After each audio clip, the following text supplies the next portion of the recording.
Chapter 1. The Message That Kept Breathing. The voicemail arrived like a tide, not a knock, soft at first, something you could ignore if you didn't understand how water works. My phone skittered on the kitchen counter, clipped the spoon I'd set on a folded paper towel, and bumped it to the floor with a sound that did not belong to grief, but would later, small, metallic, oddly final. Steam ghosted up from the pot as if the soup were mourning in advance. The television in the living room performed laughter on command. I wiped my hands on the towel because ceremony is what you can still afford when you don't know what you've lost yet, and I looked down at the glow. New voicemail, 7:42 p.m. From Daniel. I didn't think how can that be, because my mind hadn't been repaved for questions. I thought, with the petty rage of a wife who's been stood up by ordinary life. So now he calls.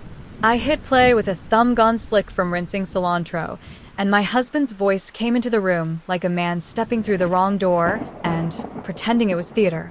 Nor. A breath, strained but deliberate, as if he'd remembered he had lungs he could command. No matter what they tell you, don't sign anything. Listen to me. Mayor. A thin pattern cut through his words.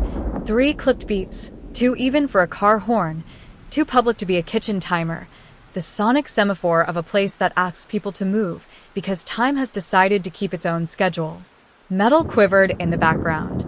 Wind tried to negotiate with a microphone. Somewhere, a voice broke into syllables that didn't resolve into words. Silence. Not the silence of completion. The abrupt pucker of a line that has been told to stop. I hit replay. The spoon on the floor had found a position that suggested surrender. The television laughter had turned into a jeer. When the pattern sounded again, beep, beep, beep, I knew it the way you know the smell of a stairwell you grew up in. I didn't have the name yet. That would come later, delivered by a woman with a notebook and a patience to wait until I was an ear. The knock on the door was practiced, a rhythm meant to enter lives without panicking them. Rap, rap, courteous pause, rap, rap. I moved toward it with a hand that wanted to be holding my phone and couldn't quite admit it. The door opened onto 2 uniforms and a plainclothes who wore fatigue like a cardigan. Neat, honest, not asking for attention. Mrs. Quinn, the plainclothes said. I'm Detective Maya Sloan. May we come in?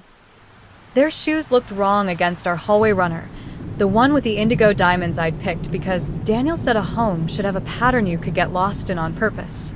I stepped aside. Detective Sloan took in the room with a glance that counted without tallying. The uniforms followed her glance like a tide follows the moon. There's been an accident, she said, her voice the color of old wood. No varnish, no greed. A rollover on the river ramp by the Narrows. We're still assembling the full picture. Assembling, as if the world were a hobby and skilled hands could put it right. We believe your husband was. A small economy with the worst word involved. When, I said, and the sound I made did not belong to the woman I had been at 6 p.m. chopping onions and telling the television to get serious. 7:42, she said, and she didn't look at her watch and she didn't look at my phone, which lay on the counter with its own glowing, seditious agreement. I didn't cry. I did inventory. Boots by the door, wet-rimmed from a thawing day. His jacket on the chair, one sleeve inside out because he never quite learned to be on good terms with sleeves. A coffee cup with a scallop of dried crema clinging to its interior like an argument he'd meant to return to. The fern by the window, offended because I'd forgotten to swivel it toward the light. In the doorway to his office, our office when we were being generous, his on days that required trench warfare, a stack of municipal reports bristled with tabs and notes, Hallowed Path Hospice underlined 3 times, pronouncement protocols circled, Merritt Street CO starred and annotated in his square reporter's hand. Ask Switchkeeper, ask Sloan, as if the city were a person and could be charmed. I got a voicemail, I said to Detective Sloan, and felt my mouth shape the syllables like a child asking for proof that weather exists. From him, at that time. She didn't correct me. She didn't do the thing with eyebrows that turns grief into someone else's superstition. She only said, "May I hear it?" And when I pressed speaker, she listened like a dog. Honest ears, body leaning forward. No need to show that listening is a skill. We heard the breath. We heard the instruction. We heard the pattern. Beep, beep, beep, like a tiny machine asking permission to continue being itself. She didn't speak during the second listen.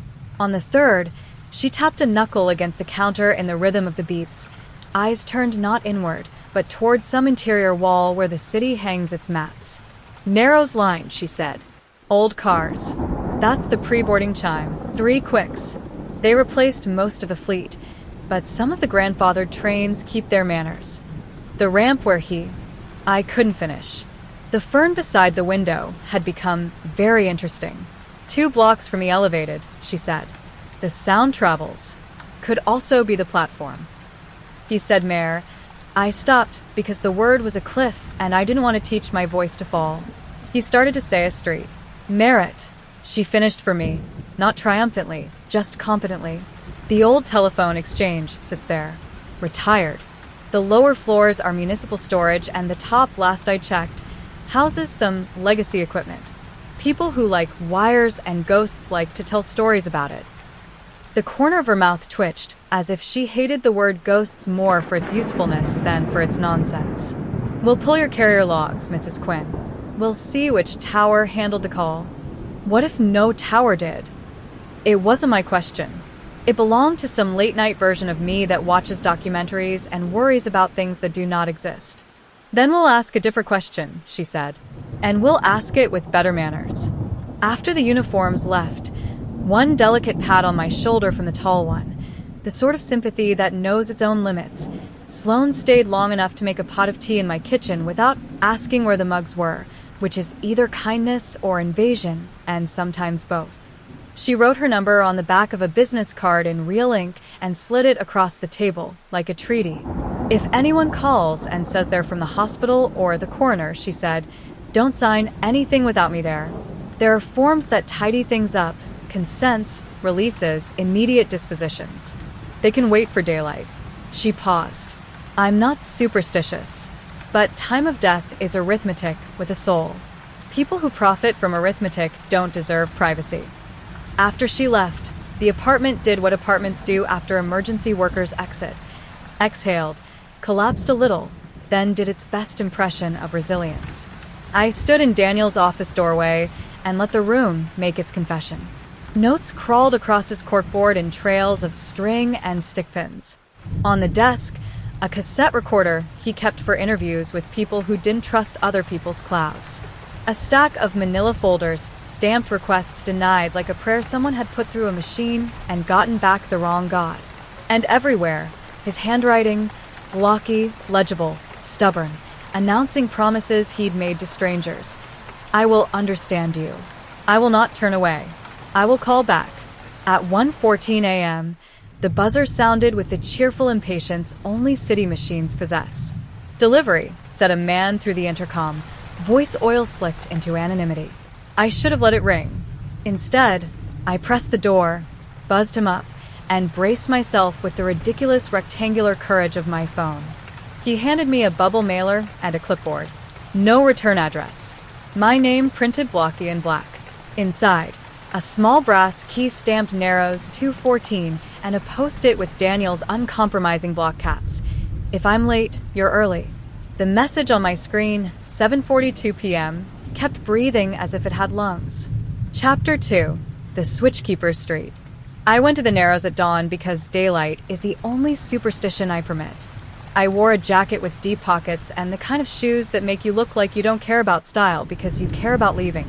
I didn't tell Sloane because I didn't yet know the size of the thing I was disobeying. The sky had been rubbed with chalk. The river below pretended innocence. Commuters conjugated themselves into lines, then broke apart to form smaller, faster flocks. Somewhere a woman argued with a paper cup lid as if it had betrayed the Republic. The station had been cleaned last year, red. Someone had discovered how to polish and preserve the glamour of grime. The mosaic fish along the mezzanine glittered like children with secrets. The violinist had returned to the corner near the stairwell, case open, bandaged with duct tape, the music thin and stubborn, hymns for people who had refused to learn the words. The locker corridor sat apart, as if shamed by modernization. Rows of blue doors held their breaths, mouths puckered around keyholes. I found 214 with the ease of a person who had studied the problem in her sleep. The brass key turned like it wanted to show off. The door opened a grudging mouth. Inside, an old flip phone, scuffed like a veteran.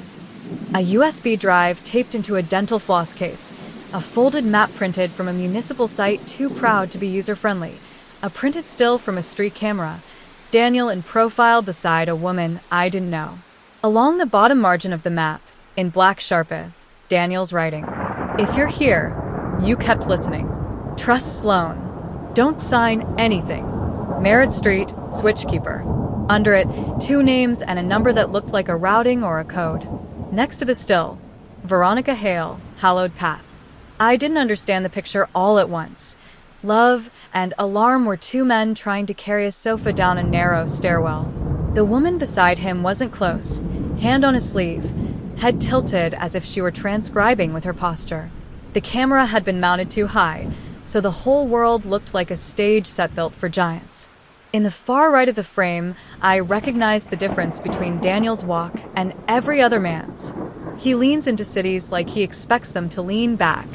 The flip phone vibrated in my hand. It shouldn't have had power.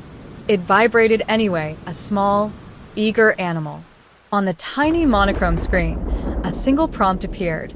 Code? Our old joke rose unbidden. The kind that becomes a marriage's ugly heirloom when there's no one else left to get it. Blue Canary? A line from a ridiculous song, adopted when a source burned him once and left us with a house full of frightened nouns. I didn't type it. I am not a woman who believes in ritual unless it belongs to a courtroom or a kitchen. Footsteps entered the locker aisle. Not hurried, hungry. I closed the door, pocketed the phone, took the map and the drive, and walked back to the mezzanine at a pace meant to tell stories about my nerves. The 3 clipped beeps sounded from the platform as a train shouldered into view. The same pattern from the voicemail, indifferent and exact. The note struck the cartilage around my heart. I stepped back into the moving crowd and out into cold that tasted like coins. Only then did I call Sloan. I have a key, I said without greeting. I had. I used it. A phone, a drive, a map to Merritt Street, a picture of Daniel with a woman labeled Veronica Hale. The COO of Hallowed Path, Sloan said, the way a good teacher says yes to a child who is called a star by the wrong but enthusiastic name. Where are you? Walking south past the fish market where the men with the knives pretend they don't believe in dawn. You were supposed to call me first, she said, and I heard real anger in it, the kind that belongs to people who have learned to treat fear as a professional. But okay, don't go home. Meet me at the precinct or, no, scratch that. Meet me at the coffee place next to 9th and Bright. Back room. And Nora. What? If you get another voicemail, don't assume it came from a living phone. I almost laughed. What else does a voicemail come from? History, she said. Or mischief. Or a machine that learned how to be cruel. I changed course, because being told what to do by a voice that knew how to carry a room without owning it is a relief, when you have emptied your own rooms of purpose. The city was dragging its chairs into place.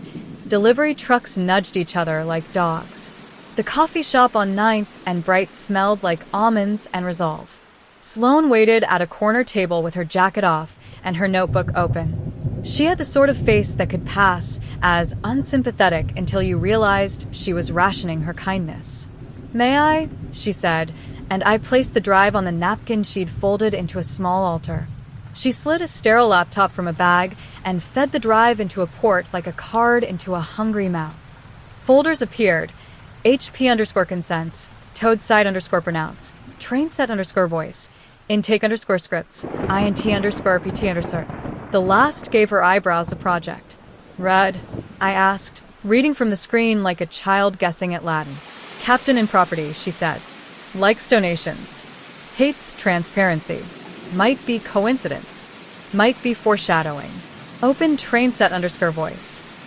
She clicked. A list of audio files populated like the roll call of a choir built from defeat.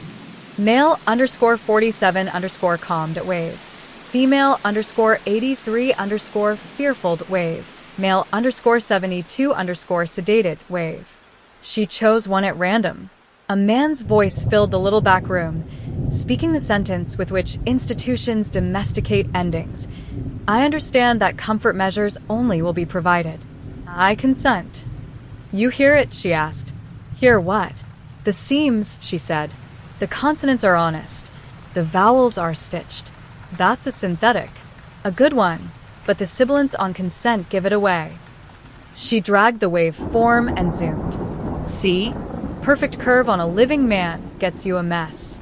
Machines don't like mess. Why does a hospice need synthetic consent? Training, she said. Or billing. Or both. She opened toadside_pronounce. Another set of files.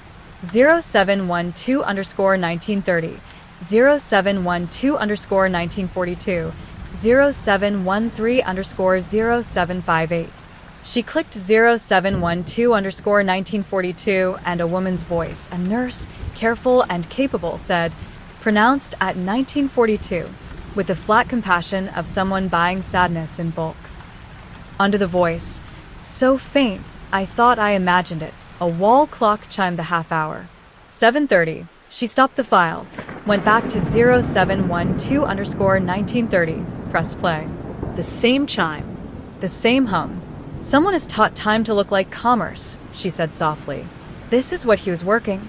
I said, and something uninteresting and practical inside me broke a little. The part that had resented his late nights and his boyish need to make systems confess. Hallowed path. Pronouncements. Payment windows. Methuselah made modern. She opened int_pt_ud and sucked a breath in through her teeth the way a person does when they find a word with the wrong vowels in their mouth. Screenshots. Emails between a veil at hallowedpath.org and a private Gmail with a very official name that still somehow screamed off the books. Photos of envelopes addressed to a police auxiliary. A scanned check with dotted lines that led to a rainy day account. The letters IA scrawled in Daniel's furious shorthand. Internal affairs.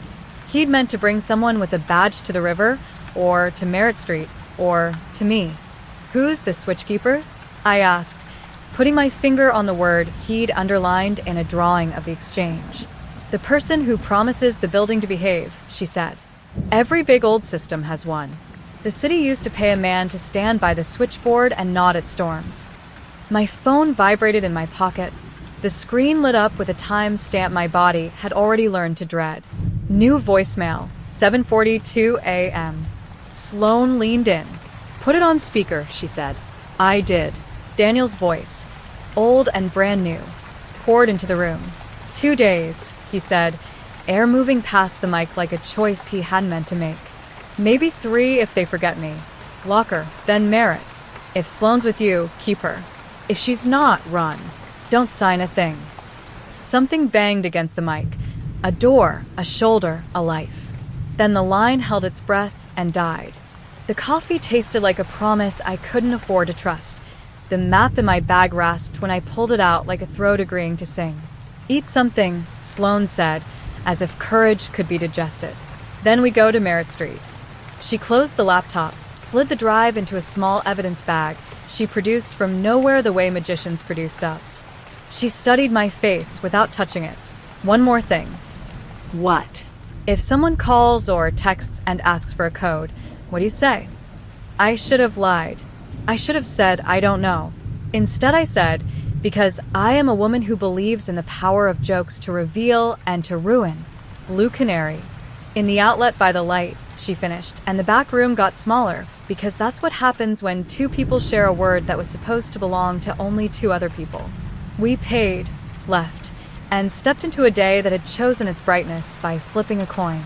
The city made its old noises, exactly the right ones, as if the world were determined to slip me a normality so big it could only be counterfeit. At the curb, a delivery van idled too long. On a rooftop, a figure leaned too still. Somewhere below pavement level, in a retired room full of wires and old promises, something turned its head to listen. Chapter 3. The Switchkeeper. Merritt Street is the kind of place a city forgets on purpose, like an attic you keep paying taxes on. The old telephone exchange squats there with its shoulders hunched to keep the wind off the wires that are no longer its problem. Brick the color of dried blood, arched windows bricked in, a cornice that has learned to look dignified even as mortar loosens like bad teeth. The brass letters over the double doors still read Central Office, as if names alone could keep a job. Sloane parked a half block away and watched the corners the way a person listens to a dream. The morning had sharpened itself. Sound traveled too well. A garbage truck made an opera of hydraulics. The river at the end of the street practiced its iron breath. A white van idled too long, then pretended to be interested in a hydrant. "You sure you don't want to call for a warrant first?" I asked. "I will the second we make this a crime scene," she said, which told me everything I needed to know about the relationship between legality and sequence. Let's meet the building politely. The vestibule smelled like postage and raincoats. A sheet of bulletproof glass boxed in a counter where a clerk might once have put through your request with a rubber stamp and a sigh. Behind it, a bell that no one would ring anymore and a call button the size of a thumbnail. Sloane pressed it. Somewhere inside the building, a relay clicked like a grandfather clearing his throat. A light came on at the end of the hall, and a woman in a navy cardigan trudged toward us with the implacable pace of someone who has learned that walking faster does not make people better. Her hair was a white halo halfway to surrender. Her mouth wore the expression good technicians keep for people who insist magic is happening when they're simply doing their work. "No tours," she announced through the glass, and her voice had the familiar rasp of old ideas kept on life support. "We moved the switch in '98. You want nostalgia? Go to the museum. They have a Stroger you can press with your moist little fingers." "We're not here for the Stroger," Sloane said, and produced the card with her thumb covering everything but the badge and the name. She did not slide it under the hole. She held it up like a photograph of someone's better self. "Detective Sloane, we need the switchkeeper." "Inez Calder," the woman said, unimpressed. "Switchkeeper, custodian, priest, janitor, liar, whichever you prefer. The building is shut to the public. The city uses the basement for documents and the third floor for things nobody wants to admit are still alive. You got a paper for me? We have a voicemail stamped at a time that belongs to your clocks," I said, and Inez's eyes flicked to me with a professional disdain reserved for civilians who have been allowed to keep cause and effect as pets. "Time belongs to nobody," she said, "but we do recycle it here. You better come in." She buzzed a lock. The mechanism unlatched with a sound like a tooth reluctantly leaving gum. Inside, the hall narrowed into a world that had once been busy with murmurs and shoes, and now had only the hum of old electricity left to remember its manners. Inez moved ahead of us like a guide through a house that had been faithful and was tired of it. "Daniel Quinn came by 2 weeks ago with a face like a boy who had found a church he could break without going to hell," she said over her shoulder. He asked after the last echo. "You know what that is?" "You'll tell us," Sloane said. "When you move a system, you cut the talk and you cut the power and you say your little prayers to copper and God, and you pull the plug," Inez said. "But sound is stubborn. The old board put in a Keep Alive in the '40s, little loop of battery that runs a test pulse through the emergency circuits at certain hours, so if the big grid is drunk, the city can still phone itself an apology." Noon. Midnight. And when they revised the procedure in '72, because some fool thought lunch hour didn't belong to workers and broke the clocks, they picked a number to keep their fingers awake. 7:42. She glanced back to see if I was superstitious enough to find that holy. You get a pulse on the crossbar. It pings a handhold in the trunk. It's supposed to go nowhere because there's nothing hooked on the other end. Supposed to. "And Daniel?" Sloane asked. "Found a way to seat a chair in a room nobody rents anymore," Inez said, and opened a metal door with a key that had once fit every lock and now fit only this one. We stepped into a space that felt like the inside of a radio. Racks of crossbar frames slept under dusty tarps like elephants under shrouds. Wire looms sagged from ceiling to rack the way rivers kink through old floodplains. A forest of labels in faded pencil-listed names like Saints, Trunk A, Ring Down, Emergency RPT, Test Bus.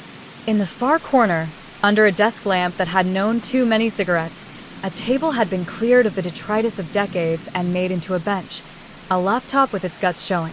a spool of new wire, the little rectangular sin of a Raspberry Pi taped to a baking pan, a battery pack the size of a paperback, a flip phone identical to the one in my pocket except for the sticker on its back. Locker 214. He asked me where the test bus lived. Inez said, as if reciting a confession given under sweet coercion. I told him in theory. Then I let him watch while theory turned into bread. The city shouldn't keep secrets from people who still know her name. So he piggybacked the keep alive, Sloane said, hands in her pockets not out of laziness, but as a way of keeping them where the law prefers them. Scheduled dead man's calls to fire on the test pulse. If he didn't cancel from his end, the bus would spit to the trunk and out to the carrier.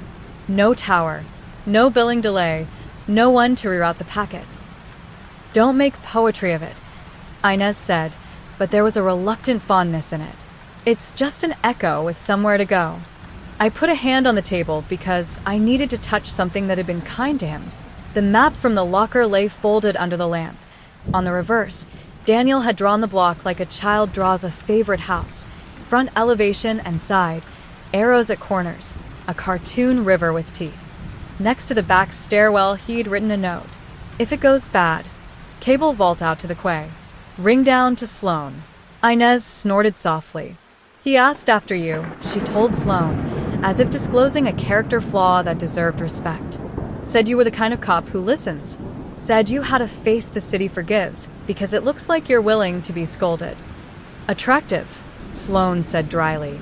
He left a packet, Inez added, reaching into a drawer and producing a padded envelope that had been addressed in Daniel Square, bossy hand to Nora, Quinn, and IA, capped, rudd with an ampersand that implied a joke. Told me if the river lit up at the wrong time, I should send one to you and one to a post office box he called a conscience. The courier knows me. I mailed yours at 1:12 because that's when he told me the river would tell me what's what. The other, well, we'll see whether conscience checks its box. Do you know Veronica Hale? I asked, palming the envelope like an animal I wanted to keep warm enough to live. Knows me, Inez said. Sent a man once. Wanted to borrow a legend. Just a temporary patch, Miss Calder. A little private trunk for internal compassionate calls. We have donors who want to speak to their exits on schedule. I told her the last echo isn't for commerce. She told me commerce is compassion with paperwork. And you said, Sloane prompted. I told her to take her shoes off my floor and her words out of this building. Inez said, not moving. A week later, the city inspected my fire codes for the first time in 9 years, and the man in property who signs my keycard stopped signing it for 3 days. We all heard the elevator at once. The motor engaged with a groan like arthritis, the counterweight whined. Inez snapped off the lamp and the room fell into a patient dusk. The building exhaled and waited for instructions. Visitors, Inez said. Not mine. I'll throw the ground fault. You take the vault. She pulled a lever the size of an oath, and the elevator stuttered to stupidity with a bang that woke dust in the ceiling. Somewhere, a man swore in a voice that had practiced sounding in charge. Sloane nodded once, the kind of nod that doesn't waste words making courage false, and Inez hustled us through a door-marked cable vault, authorized into a low tunnel where the city had once fed its arteries through a trench of porcelain and patience. We moved bent at the waist, hands on the wall where the chalk scrawl of previous electricians had left little prayers. Send and no sparks. Don't step on the ground.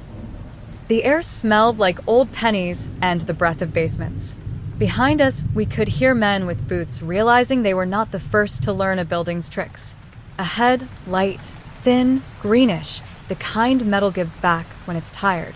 Up, Inez said, and a ladder offered itself out of the brick, like a secret willing to be kept. Sloane climbed first, the tote with the drive slung crosswise to keep her hands free. I followed with Daniel's envelope tight against my ribs. Above, a steel hatch coughed its protest, and then learned to admire our insistence. Daylight slapped my face with a hand full of cold. We came up under the quay catwalk, the river banging a slow drum on its pylons, gulls writing rude songs in the air. Cars threaded the ramp with more caution than the report would admit. Two men in suit jackets pretended to admire the view from the end of the block while speaking into their sleeves. The white van from earlier had discovered an interest in hydrants further down the quay. Inez heaved herself up after us, swore softly at a knee that had refused this kind of work for a decade, and shut the hatch with a delicate contempt. "I'll flip the elevator back when I hear my building forgive me," she said. "If you want to talk to me again, you ring the bell and then you wait. If you show up with paper from Captain Rudd, I will pretend I am dead and go to heaven to complain about you." Sloane touched two fingers to her brow in the working person's salute that wishes to be respect without auditioning for sainthood. "Thank you," she said. "For the city. The city doesn't deserve your manners," Inez said, "but she appreciates your tone." We watched her disappear behind the door. Sloane cocked her head half an inch, listening to corners, to perimeters, to the shape of a day she intended to survive, and then jerked her chin toward the ramp. "We put our backs to moving water," she said. "And we walk like women who haven't decided whether to be saints." "What's in the envelope?" I asked when we had set a rhythm and our breaths had ceased to sound like errors. "Insurance," she said. "And instructions. And a little bile." She glanced at me. "You okay?" "No," I said. "But I can pass for it at a distance." She huffed, a noise that might have been a laugh in a better script. "Good," she said, "because we're going to have to make some men believe we are." My phone vibrated against my leg. The screen showed the time without shame.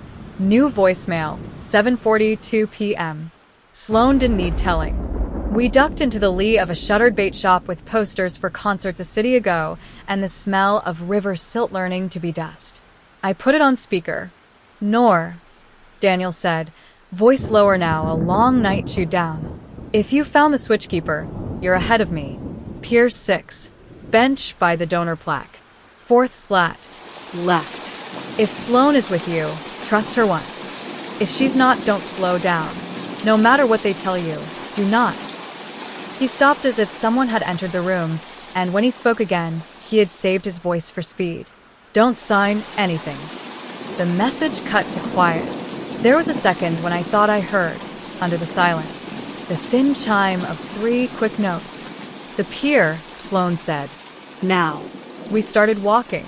The river kept its iron secrets. The city pretended not to notice 2 women following the last echo of a dead man's plan. Chapter 4, Pier 6. Pier 6 was one of those municipal compromises that looks like generosity on paper and like maintenance in person. Boards that wanted oil, bolts that wanted names, a donor plaque that had outlived a few of the families engraved there.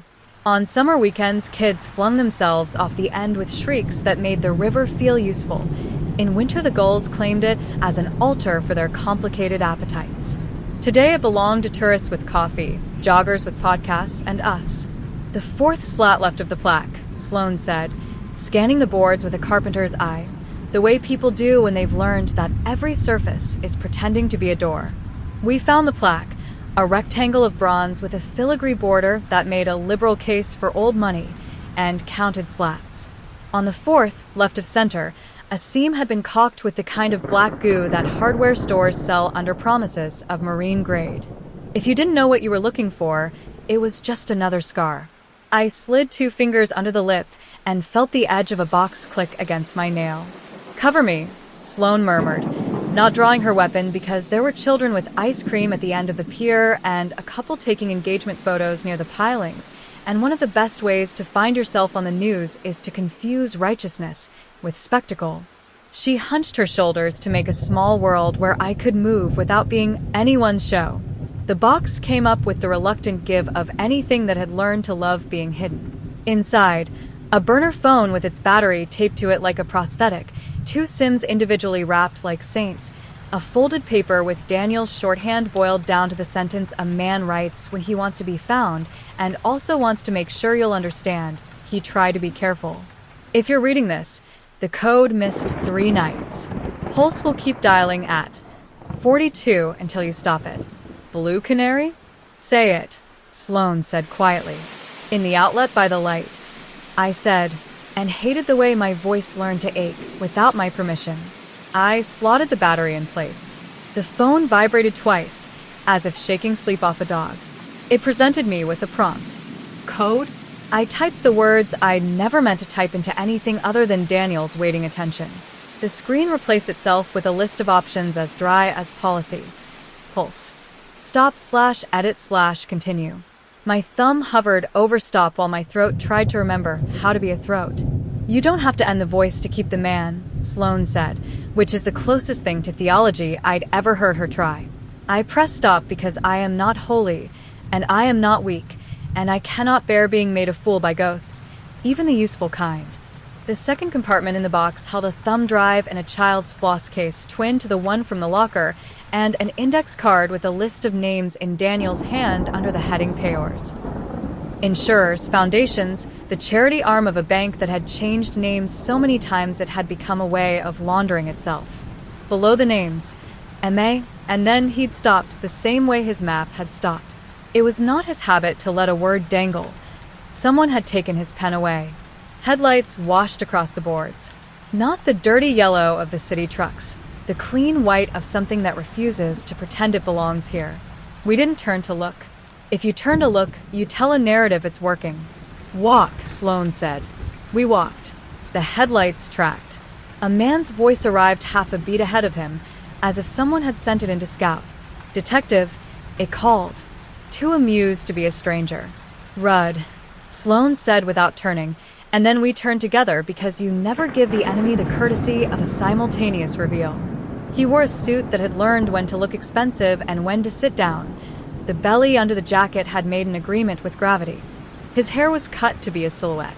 The two men flanking him looked like men who had Googled how to be a bodyguard and were trying to wear the search results. Mrs. Quinn, Captain Rudd said, my condolences. And my advice.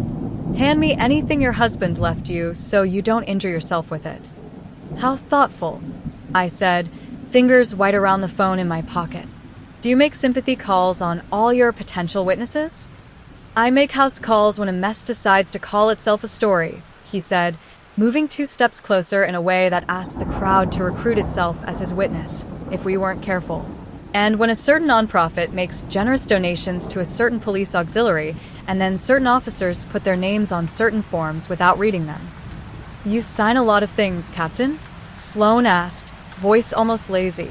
I sign what keeps the lights on, he said. We prefer sunlight, she said.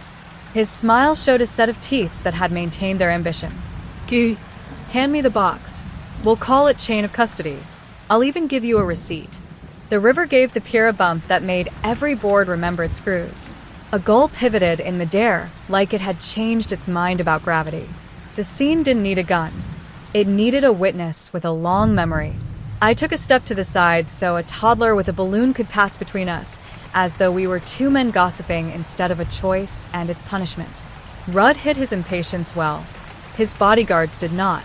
Veronica Hale says hello, he said, as if that would do a magic he didn't think he was performing. She says your husband told her he'd call off his little crusade. And you believed her, Sloane said. Because you wanted to. Because she's a donor, he said, pure. And donors are proof of virtue. Tell the auxiliary that when internal calls, she said, and the faintest change went through his face. The shift men make when they realize the other person is willing to use the worst kind of bureaucracy. Better yet, tell them while you're under oath. Detective, he said in a tone men use when they want you to think you're being laughed at by God and not a clerk. Chain of custody. Public place, she said cheerfully. Public money. Public interest. Try me. The bodyguard on Rudd's left flexed the idea of being useful.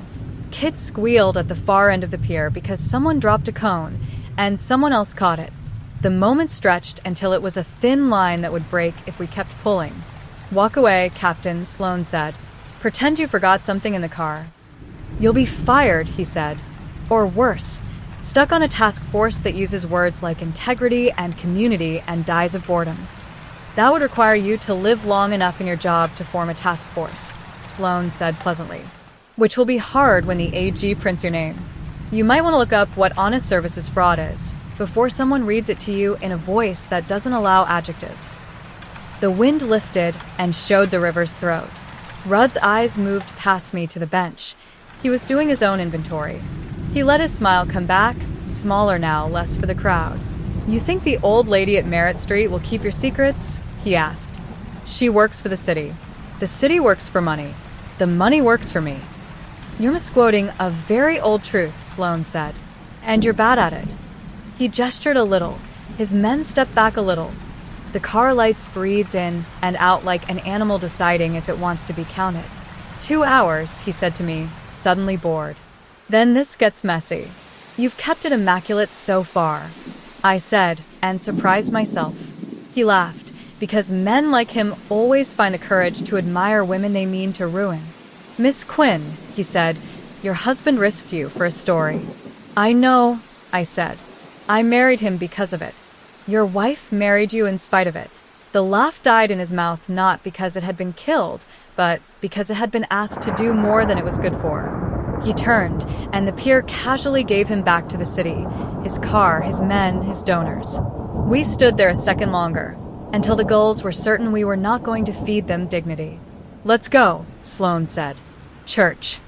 "Inez's building?" "Different church," she said. "Basement of St. Agnes. It's a server farm now. Hallowed Path rents space in the North Cage. If there's a place where the files go to consider sainthood, it's there." We walked off the pier into a day that wanted to be unremarkable. The city watched us with its usual blank benevolence. I adjusted the tote on my shoulder, felt the shape of Daniel's envelope through the canvas, the burner heavy in my pocket, the drive like a small, benign tooth. At the top of the ramp, under the green sign with the arrows pointing to everywhere, but here my phone vibrated once more. Not a voicemail, a text from an unknown number that might as well have had teeth. "You have 2 hours. Then the river takes the rest." Sloane read it over my shoulder and didn't offer the comfort I didn't want. "He thinks we drown easy," she said. "He doesn't know how the city taught us to breathe." We cut left under the overpass, down the block where the deli knows how to butter or roll properly, past the sign that said "NO parking anytime" and meant it for the wrong people. The church at the corner had learned to be a building with more uses than God. In the basement, the air would be cool and full of humming. In the racks, something that called itself a nonprofit would be telling lies to machines. And if we were lucky, if the last echo had the decency to become a beginning, there would be a folder waiting in the dark, named for a man who liked to sign things and a woman who liked to pronounce them, and we would become the worst thing they feared. People with evidence. Chapter 5, St. Agnes, North Cage. St. Agnes keeps her basement like the city keeps its saints, respectfully, until she needs them. The parish hall above still smells of scorched percolator and bingo markers. Downstairs the air turns lemon cold and machine dry, and the hum starts, low, steady, a choir of fans singing vowels at a pitch designed to make nerves behave. The hallway paint has the shine hospitals prefer when they want to prove they're trying. A hand-lettered sign says boiler/food pantry/server farm, as if these three things, heat, bread, and memory, are naturally adjacent. A man with a ring of keys the size of a small kingdom meets us at the threshold of the equipment room. He's exactly the age people assume caretakers are born at, and his sweater is the gray of a morning that forgot to choose a weather. The keys chime as he shifts his weight, a little liturgy. "You're the police," he says, side-eyeing Sloane's badge without leaning toward it. Or a very convincing version. "Detective Sloane," she says mildly. "We're responding to a disaster recovery audit request." The pause isn't a lie. It's a placeholder where she refuses to put a noun the law hasn't earned yet. Tenant, Hallowed Path. North Cage. Father says always help the city when she remembers to ask. The caretaker says, resignation with a varnish of pride. You're the first one to bring a polite face and not a clipboard. He takes us through a second door that exhales cold like a confession, down a ramp into the sanctum. Rows upon rows of black racks with their blue and green eyes blinking in perfect indifference. The floor is raised on metallic legs, the better to hide cables and, perhaps, secrets. Some cages are open, a co-op incubator, a research group with grants that arrive like fevers and leave like debts. Others are locked with various degrees of seriousness. The north cage is utilitarian. Woven metal walls, a hasp secured with a padlock that believes in itself because it has not yet been tested. The sign cable tied to it is tidy in a non-profit's way. Hallowed Path Foundation / property of Metrovault / contact 555. And then a number that spells nothing, which I will always mistrust. Sloan thanks the caretaker, says we'll knock if we need rosaries or bolt cutters. He answers with a small nod that could mean I will be in the hall pretending not to listen, or this is a bad idea, but I was not invited to stop it, possibly both. When the door thunks shut behind him, Sloan squats to inspect the padlock the way a cardiologist looks at a stranger's blood pressure cuff. Cheap, she says. Bless them. Do you do this often? I ask. Only when the city refuses to tell me what I already know. She produces from a jacket pocket a leather case whose polite zipper has the discreet swagger of a well-used book. You'd be amazed what you pick up climbing for stolen copper. The selection of picks glint like a dental smile. She chooses one, pets the lock with it, as if reassuring it before the betrayal. The cylinder yields with a little civic sigh. The door rolls. Cold air, colder than the rest, spills out. Machines breathe at us without interest. Inside, a console on a rolling cart waits like a pew. A KVM switch bristles with cables. The rack labels are crisp. Intake, billing, SYNTH, archive, A. The last draws my attention, the way a stitched wound draws the eye. Sloan wheels the console into the aisle and powers it. The little LCD flickers into a login prompt that someone else's consultant set up in a font that believes itself neutral and thereby condemns itself to authority. Do you have, she starts. The drive is in the bag, I say, and produce the dental floss box twin to the lockers, the one from Daniel's bench. She clicks it into a sterile, air-gapped laptop she uses like a rosary. Custom, boring, no apps that offer to help.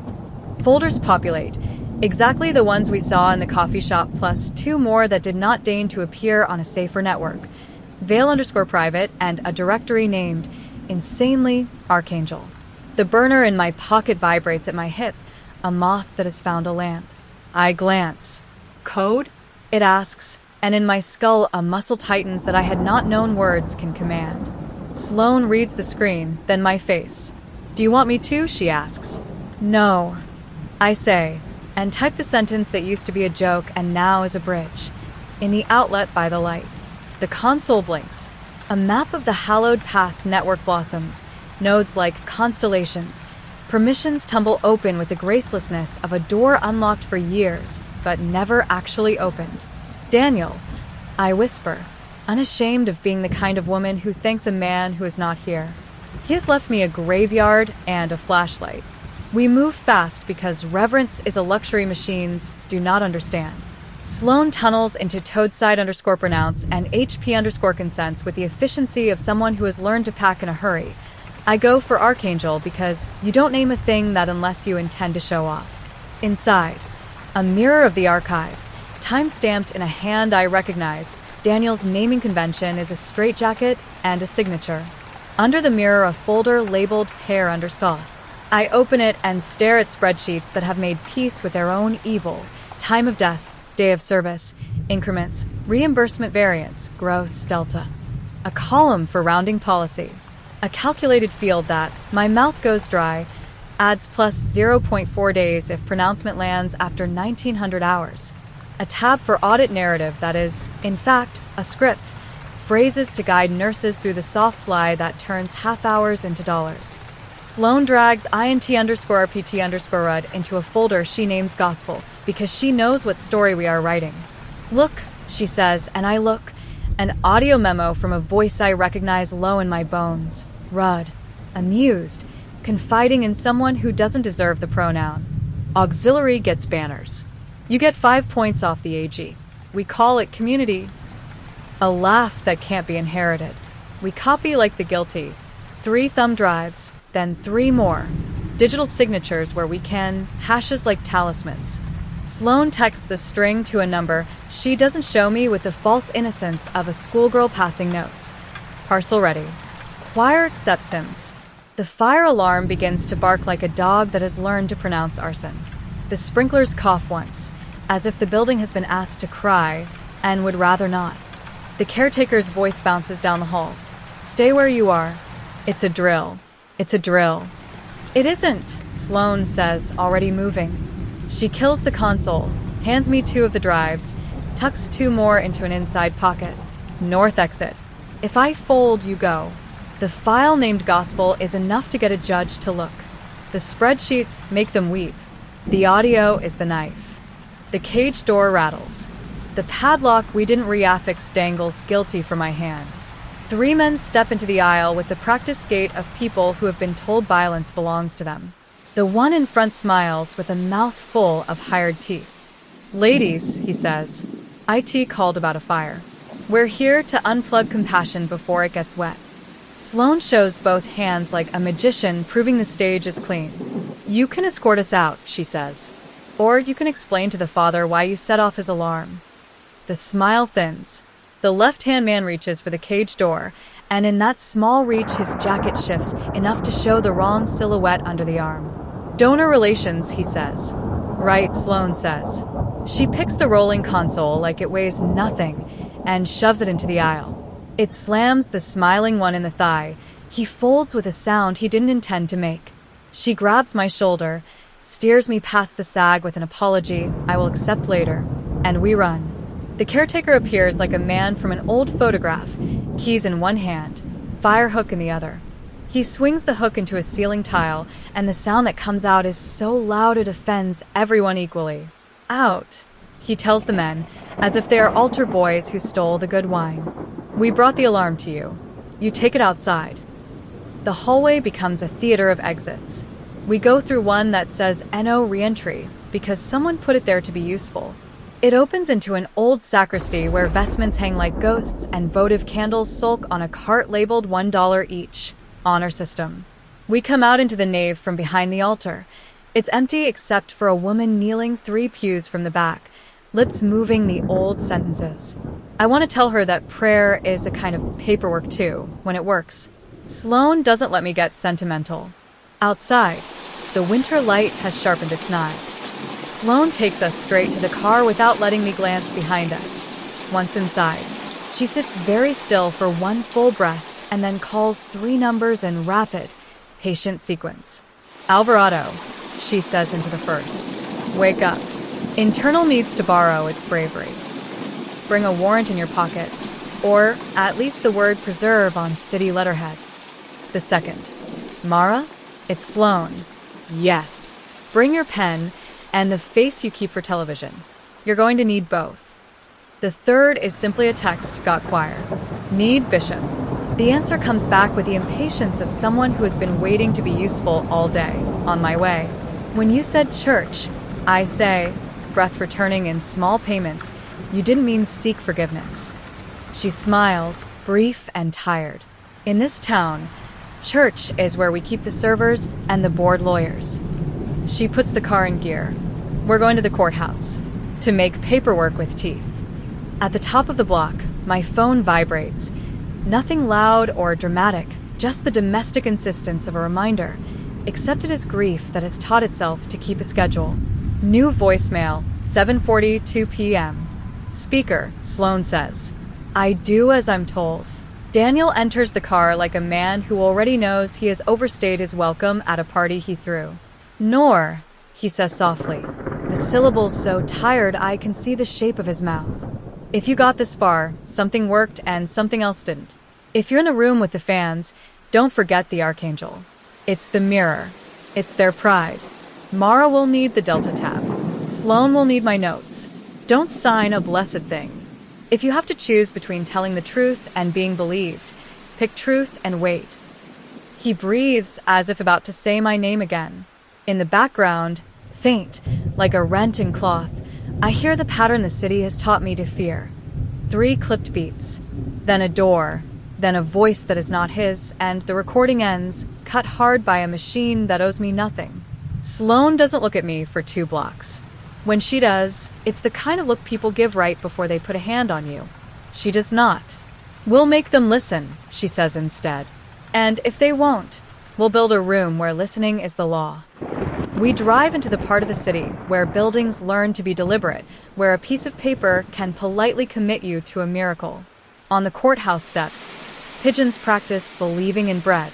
Inside, the floors shine like a promise someone cleaned until it looked like penance. Mara meets us at the security line with her hair in the kind of knot people trust, and a pen trapped behind her ear the way gunfighters in movies trap a cigarette. She looks at the drives without touching them. "Tell me the 2 sentences you'd say to a judge who is 3 minutes from going home," she says. Sloane says, "Hospice is rounding up the dead to pay for the living. Property took the rounding and called it community." Mara nods. "I'll get us 5.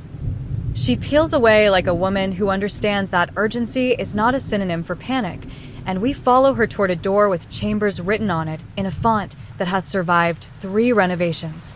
Somewhere above our heads, church bells complain about the hour. Somewhere below, a server farm resets a breaker and decides to live another day. I put my hand over the pocket where Daniel's envelope rides. I do not feel holy. I feel like a person who has elected to keep breathing. For tonight, it will do. Chapter 6. Paper with Teeth. Judge Cho's chambers are the color of anyone's mourning. Tan carpets, books that look heavier than they are, a credenza with a tray of fruit that has learned to accept its role as decoration. The judge herself has the posture of someone who has made a lifelong hobby of denying chairs victories over her spine. She looks at Mara, then at Sloane, then at me, and smiles only with the eyes. "I was promised something worth missing the 6:30 train," she says. "Please don't make me regret it." Mara does not perform prefaces. She moves with the elastic clarity of a person who knows jurisprudence is 50% grammar and 50% audacity. "Your Honor," she says, "we're seeking an emergency preservation order for digital evidence currently held in a privately managed server facility, as well as a narrowly drawn warrant to seize specific storage devices, pending review in camera." "Grounds?" Cho asks. She's not bored. She's rationing skepticism so she can afford outrage later. "Fraud," Mara says. "Conspiracy. Honest services violations. Potential evidence tampering in at least 1 fatal roadway incident. And a weird old telephone exchange that refuses to retire." She gestures. "Detective Sloane?" Sloane lays out the drive like communion. HP_consents. Toadside_pronounce. The audio file with the half-hour chime sneaking around the pronouncement like a pickpocket. Daniel's Archangel mirror with the pair_delta tab bright as a bruise. Names. Timestamps. Scripts that tell nurses how to say things in ways that will grow reimbursement. A folder that links auxiliary donations to Captain Rudd's Little Rainy Day altar. Judge Cho does not look at the fruit while we speak. She has learned that generosity is easier when you do not let sugar interrupt. She asks 2 questions that make me love her. Is there a world in which this can be an error? And when Mara explains the rounding policy in a pair spreadsheet, are we about to accuse an entire industry of something the legislature has permitted? "We're accusing this one of using a synthetic voice to retrofit consent," Mara says, "and of asking nurses to document events at times that create financial advantage. Permission ends where forgery begins." Cho's mouth twitches. In another life, she might have been a teacher in a room with a chalkboard that behaves. And the captain? "Gratuities that don't look like gratuities," Sloane says. A non-profit needed friends. A police auxiliary needed banners. A man in a suit wanted to be important without work. Cho considers a single second too long, thinks about politics and the way sunlight spends itself, and whether the city has the appetite for a new scandal. Then she picks up a pen with a nib that scratches. A fine sound, precise as footsteps. "Preservation order," she says. Narrow warrant. The words good faith are about to earn their comprehensive. "Detective, you will serve with internal watching over your shoulder, like a disapproving aunt. Miss Klein, you will hold my hand if the archdiocese calls and asks why I'm hauling boxes out of a parish basement." "Gladly," Mara says. I love ecumenical outreach. Papers get stamped and make the thump that means the day is about to become accountable. A clerk appears, conjured by ceremony, and takes the language toward a copy machine that will give it strength through multiplication. We leave Chambers feeling taller and more breakable. Internal Affairs sends Sergeant Alvarado. Slim, alert, eyes that have seen people try to be brave and learn not to punish them when they fail. He takes one drive, then another, with the delicacy of a man transporting a spider to safety on an index card. We'll put a body on the cage until your techs get there, he tells Sloane. You want my people to touch anything? Only if someone else reaches first, she says. And if Rudd shows up with a smile, please consider letting me watch when you remove it.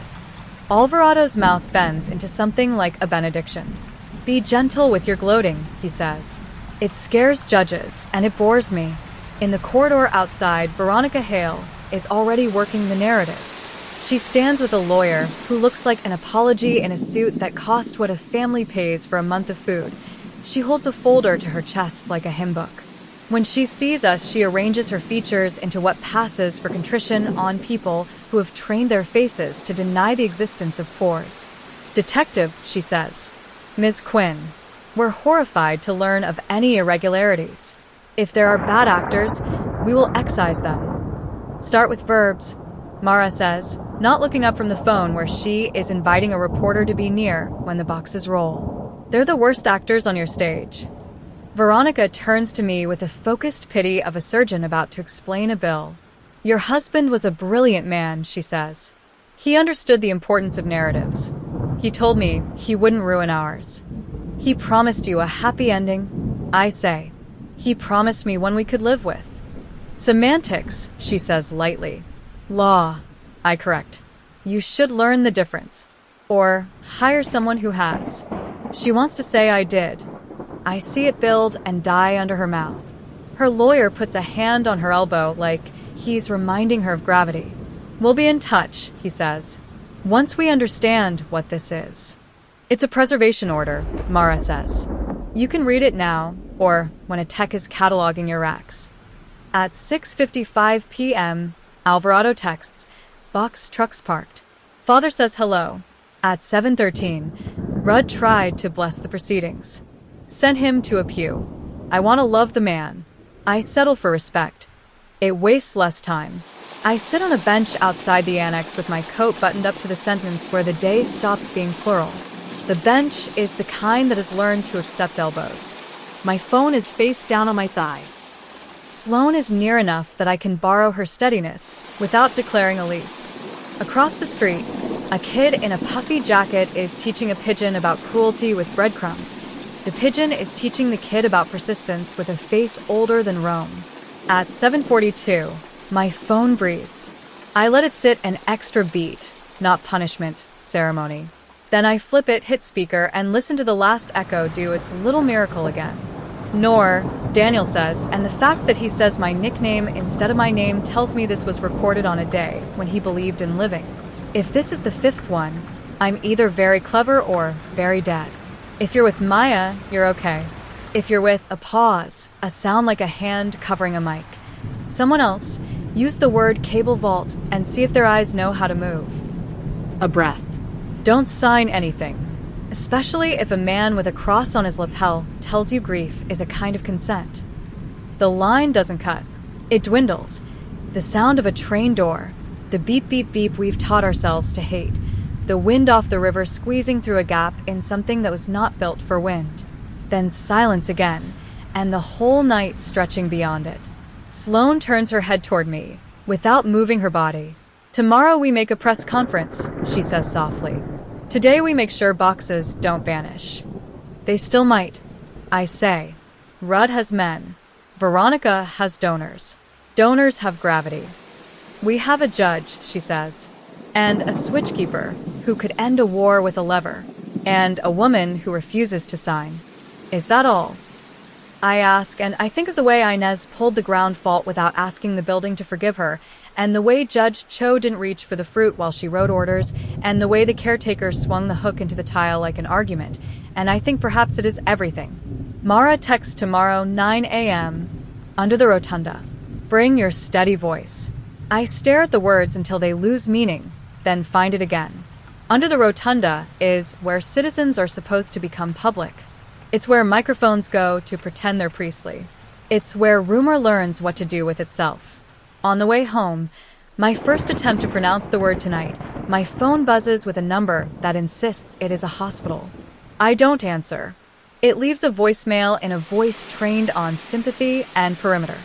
Mrs. Quinn, we're so sorry for your loss. We have a few forms to finalize. Release for cremation. Authorization for certificate language. If you could just sign. I delete it without allowing the word just to touch my nerves. I text Sloan. They called. Her reply is instant. Hospice or hospital? Hospital. Tomorrow with Mara. We'll sign it in public. Make them use the time you choose. I think of the old exchange on Merritt Street, of Inez's hands on levers, of the way the building knows how to keep one small light alive twice a day, because someone told it once that time is not to be trusted. I think of the phrase Daniel wrote next to the back stair. Ring down T.O. Sloan. Blue Canary. I whisper to the empty car, to the windows that still carry his fingerprints if I turn on the right light, to the city that has learned to play my husband's voice like a bell. In the outlet by the light, the city answers, not with words, but with the harmless insistence of electricity, and I choose, again, to stay on the circuit. Chapter 7. Under the Rotunda. The Rotunda made everything sound like a decision. It took voices and gave them back as announcements. It took footsteps and made them seem deliberate, even when doubt was driving the feet. The seal in the tile liked to pretend it was a lake. The columns pretended to hold up the sky. Reporters formed their species-specific half-moon. Notebooks, shoulder cams, hair sprayed to withstand news, curiosity under professional sedation. Mara Klein stood at the portable podium with a stack of papers that had been arranged to look like fewer papers. She wore the face she saves for microphones, plain, alert, a little amused by power. On one side of her, Sergeant Alvarado, hands crossed in the posture of a man ready to catch a fall. On the other, Sloan, jacket open, tie square, looking like the person who always arrives in frame half a second before the truth. I stood behind them where a widow is supposed to stand, visible enough to be a fact, protected from speech. Daniel would have mocked the staging in private, then written about it with love. Good morning, Mara said to the room that had chosen to be daytime. We have executed a preservation order on digital evidence housed in a private facility under the St. Agnes Parish, pending in camera review. We have also served a narrowly drawn warrant on the Hallowed Path Foundation for specific records. The investigation concerns potential fraud, conspiracy to commit fraud, and the manipulation of time-of-death documentation for profit. A murmur moved through the press, like an animal with a low opinion of itself. A hand shot up. Is this a one-off or an industry practice? Mara's smile did not apologize. We're investigating this foundation. I trust some of you to investigate the industry.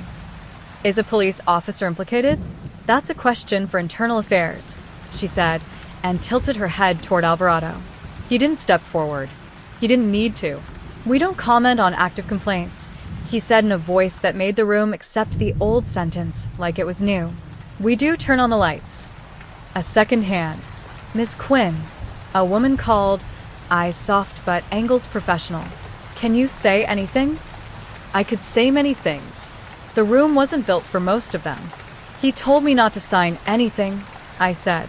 I'm making a habit of it. Mara slid a copy of the Pair_Delta spreadsheet to the edge of the podium, like she was letting the press see the first page of a Scandal's family photo album. We will not be litigating in public, she said, which is what people say right before they invite the public to become a jury. But here's what we can say. Rounding is accounting until it meets a death certificate. Synthetic voice is a training tool until it meets consent. The ledger changes hands. Veronica Hale arrived late, as if she were a witness who preferred to be called. She watched from the doorway with the particular calm of people who believe money is a sacrament. Her lawyer wrote on a pad where nothing he wrote would travel. When the cameras packed up, she approached with the clean righteousness of a woman who can sell a brick to a wall. This rush to judgment will harm patients, she said. No, Mara said. Whatever we find harmed patients, our judgment will try to help the living. Veronica took a fraction of a step closer to me, Enough for the cameras still loitering to catch her mouth, but not my answer. Mrs. Quinn, we can help you with arrangements. It's good to move quickly. Grief wants decisions. Grief wants dignity, I said. It will accept accuracy. She tilted her head. Closure. Language, I said, and smiled in the way you do when you have invited yourself to be unpleasant. The closure you sell is a door locked from your side. Her eyes moved to Sloane with a flick that asked a favor and an alibi at once.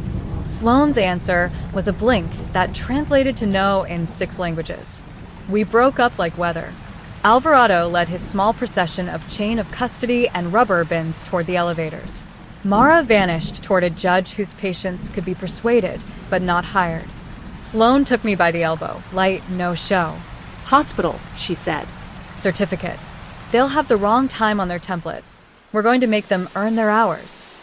The registrar's office sits off a corridor that has forgotten how to be anything but a corridor.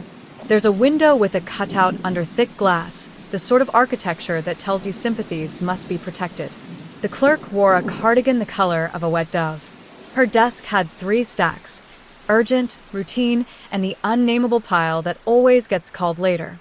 Mrs. Quinn, she said, looking at her screen, not me. We have your forms ready. If you could just, Sloane murmured. The softest hammer. I asked for the certificate. She pushed it through the slot. I read. Time of death, 7:42 p.m. Place, River Ramp, Narrows. Cause, pending. Pronounced by Dr. Keene. Pronounced at 7:42 p.m. Dr. Keene pronounced at 7:42? I said, yes, the clerk said primly. He was very precise. Was he there? Sloane asked. EMS called it, the clerk said. He signed. EMS called it at the scene? Sloane asked. The clerk checked the screen, eyebrows moving toward each other like old friends. They sign at arrival. Dr. Keene signs after, she said, reciting a policy that likes to be believed. I slid the paper back. Please amend the time of pronouncement to the time. He placed a signature. I said, which will be on your logs. That's not how she began. It's how the law does, Mara said from behind us, because sometimes the timing belongs to narrative and not calendars. She placed a copy of the preservation order on the ledge like a coaster for conscience. We're amending to reflect source of knowledge. EMS call time stays EMS. Physician signature gets physician time. If there's disagreement, unknown is more honest than a guess that carries invoices. The clerk did not like the commotion of verbs in her nouns, but she did like the judge's stamp at the bottom, and she did like the look on Sloane's face that said, please don't make me fall in love with fighting you. She typed. She printed. The paper came back through the slot clean as a new rule. Time of death. Pending. Pronounced by Dr. Keene at 8:31 p.m. EMS observations. 7:42 p.m. Not justice. Arithmetic altered into something less cruel. As we turned to go, the clerk hissed the kind of confession that never shows up in affidavits. The hospice liaison told us consistency keeps families from suing, she said. He said rounding is compassion. My mother would call that a lie. What do you call it? I asked. Work, she said, until someone makes me call it crime. At 7:42 that night, the voicemail came as obedient as a tide. I was in the bath because my body required something that wasn't a hallway. The tile turned our small bathroom into a chapel. I put the phone on the rim and listened to love insist on its last job. Nor, Daniel said, if I sound tired, it's because I thought I could do this without you, and now I remember I can't. A laugh, small and complicated. If you make tea tomorrow, use the good mug. Rudd will pretend he doesn't know who he is. Veronica will pretend she's been lied to. Inez will not pretend anything. She knows the word keeper is a verb. Don't sign anything. He paused. In the silence, I heard 3 clipped notes, far away, like a child 3 rooms over playing with a toy that knows the hour. The recording ended with a scrape, the body of the phone against a bench, perhaps, or the sound a conscience makes when it gets up from a chair. I sank into the water the way people sink into a bargain. Sloane texted from wherever she lives when she's not living in rooms like mine. Bring a sweater tomorrow. Courthouse HVAC hates grief. Mara sent a link to a filing with names I knew and names I didn't yet. Inez, of course, did not text. The building on Merritt Street sent a single pulse into its own ruin, because that's what it was taught to do. The city slept like an animal that expected to be woken. I lay awake and counted lights. Chapter 8. The Vault and the Bell. We went back to Merritt Street because love, like investigation, is a habit. Inez opened with less ceremony, which is to say she buzzed us in before we pressed the button. Your captain was here, she said without asking us to pretend we didn't know who she meant. He brought a smile and 2 men with unregistered feet. I gave the elevator a nap before he could try to make it dance. Thank you, Sloane said. For your hospitality and your rudeness. We stood in the switch room where the building remembered how to hum. The light made dust look like its own religion. Inez set a dented tin kettle on a hot plate as if daring the universe to comment on fire codes. The pie on the baking pan blinked like a small good idea. You stopped the pulse from your end? Inez asked me.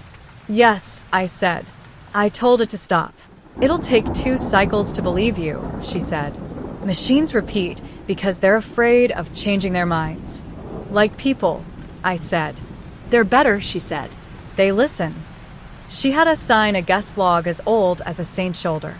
Not for legality, for love, so the building would know our names when it remembered us. Sloane drank the tea and winced because Inez liked her water to taste like a pipe. We were talking about clotheslines and how they used to carry rumors through alleyways when the building told us it had company, a vibration through the rack frames, delicate as a throat clearing in a gallery. Backstair, Inez said. They think they're clever. She lifted the lever to the cable vault with the tenderness of a person waking a large animal. You go. I'll ring. Ring who? I asked. The newsroom, she said, as if it were obvious. We keep a direct line to 2 desks for when storms confess themselves. It was a civic duty in 1958. It is again now. We dropped into the vault, the brick close around us, the chalk prayers on the walls bold as fresh opinions. Call out before you come up, and oh, sparks, please breathe. The ladder trembled under our weight like a secret. Above us, the building rumbled in a language I was learning. Men on stairs, men with purpose, men who imagined lockpicks were keys. At the quay hatch, between iron and daylight, we paused long enough for the future to pass under our feet like a current. Then Sloane shouldered the sheet of steel up, and we came into weather. The river smacked its ribs against the pilings politely. A gull argued with a plastic bag in tones usually reserved for politics. You ring a newsroom, I said, breathless in the good way. Who answers? Whichever desk has better coffee, she said. And whichever desk still believes in ring-down lines. We cut toward a payphone I'd walked past 1,000 times without believing it worked. The handset was greasy with ancestors. Sloane dug in her pocket and produced a coin as if conjuring a lost sacrament. You really carry change? I asked. My grandmother would haunt me if I didn't, she said, and clicked the coin into the slot like a bargain. She lifted the handset, listened, then smiled a little, which looks like prayer on Sloane. City desk, she said into the wire. You're about to get a call from a room that remembers your byline. Put it on a speaker no one owns. We heard Inez's voice arrive a heartbeat later through the payphone as an echo of an echo. Last echo is being abused. You said to call. You said to ring it out loud. The desk man said a word that distilled relief and appetite, and Inez began to tell him a history with dates and wires and names that old buildings keep better than people. Behind us, a man cleared his throat like an announcement. Mrs. Quinn, he said, using a mouth that had learned to imitate Daniel poorly. We turned.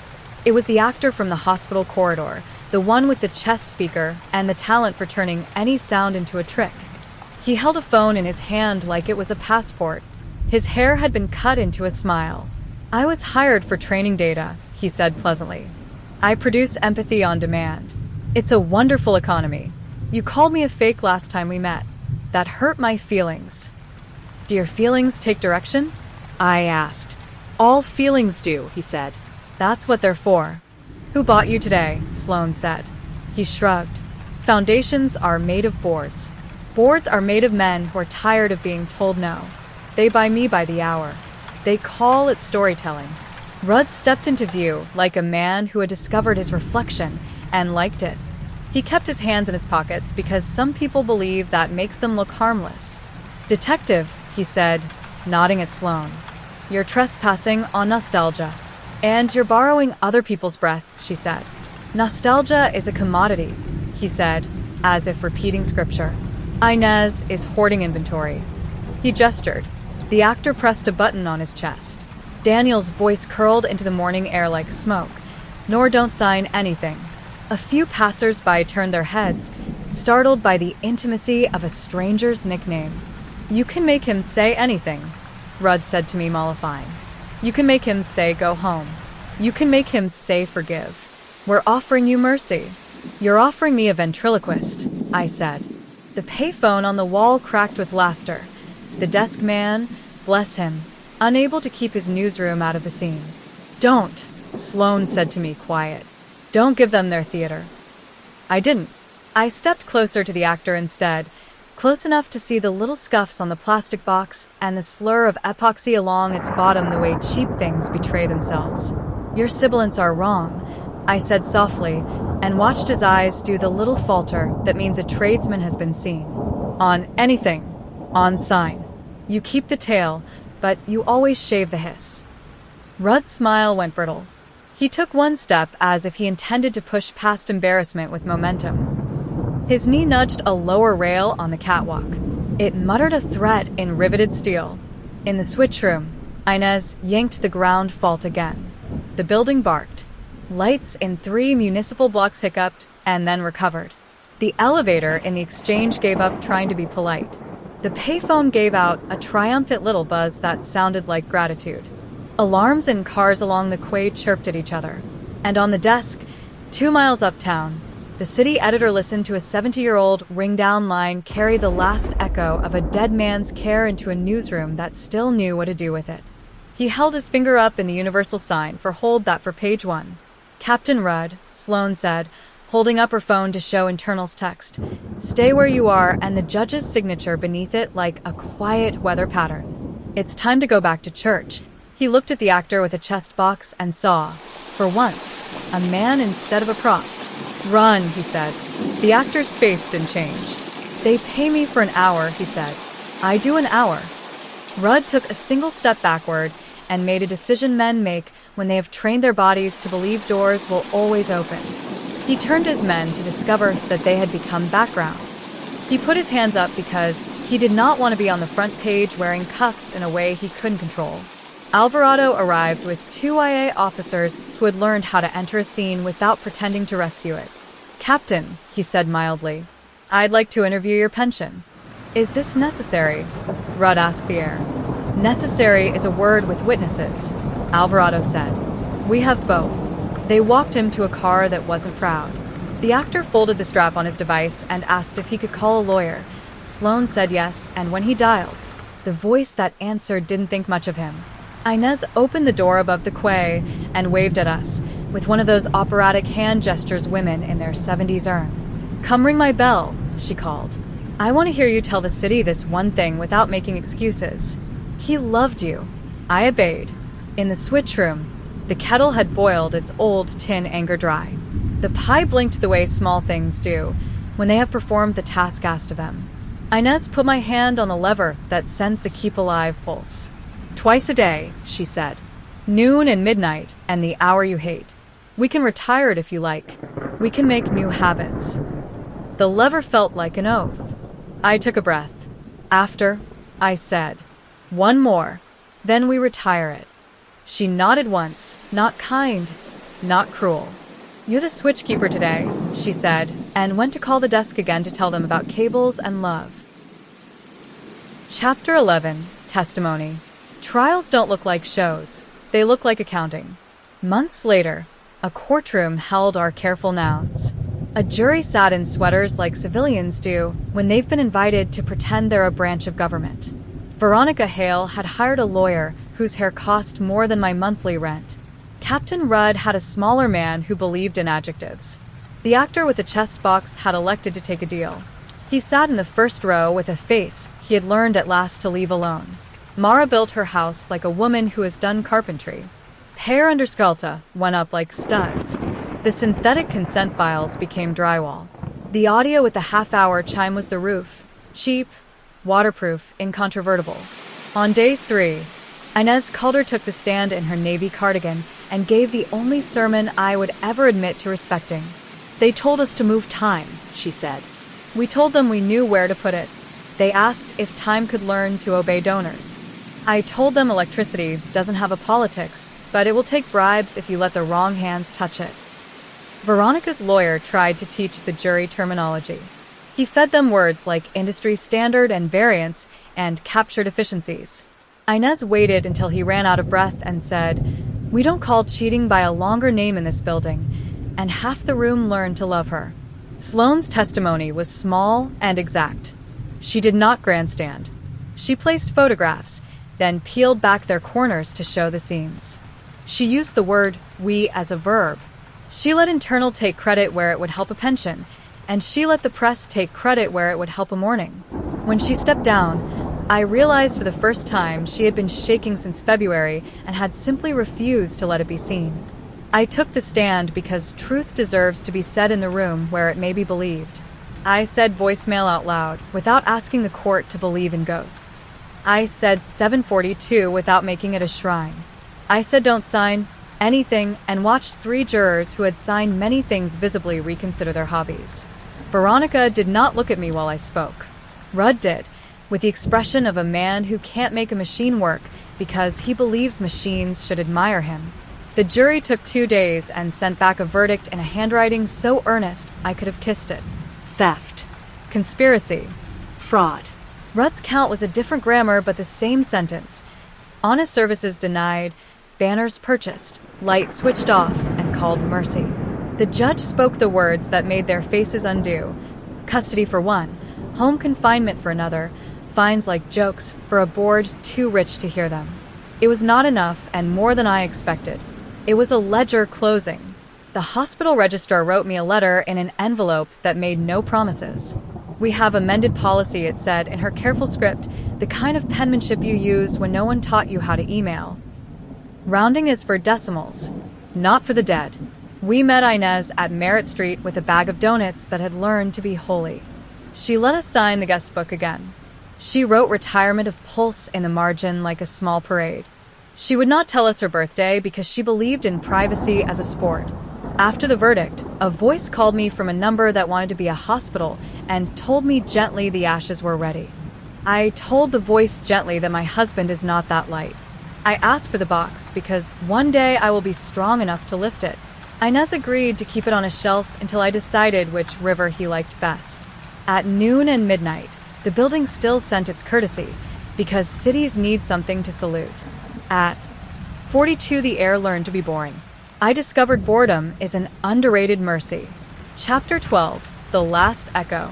Spring brought the kind of wind that remembers February and apologizes by bringing trash to your feet. The rotunda was busy with high school field trips and couples applying for licenses and one man practicing forgiveness by arguing a parking ticket with a clerk who had learned to stop sins with stamps.